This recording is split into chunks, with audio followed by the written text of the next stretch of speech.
চলে গেছিলাম লেন্স কাটে। বেশ কিছুদিন ধরেই ভাবছিলাম যে একটা চশমা নেব, কিন্তু যাওয়া হচ্ছিল না লেন্স কাটে। তাই ভাবলাম যে না, সামনে পুজো আসছে, এবার নিয়ে নেওয়াই উচিত।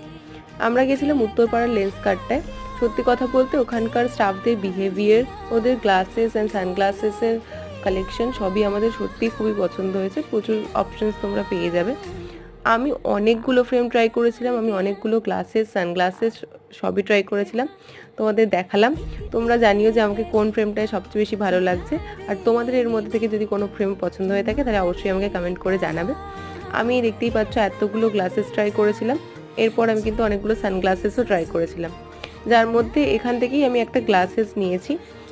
তো কোনটা নিয়েছি তোমরা কি গেস করতে পারলে? পর আমি কয়েকটা সানগ্লাসও ট্রাই করে নিলাম, যেগুলো খুবই ভালো ছিল। তোমরা যদি 700 দিয়ে 2 ইয়ার্সের মেম্বারশিপ নাও লেন্স কাটে, তাহলে কিন্তু তোমরা একই প্রাইসে দুটো গ্লাসেস বা সানগ্লাসেস অ্যাভেল করতে পারবে। ভিডিওটা ভালো লাগলে সাবস্ক্রাইব।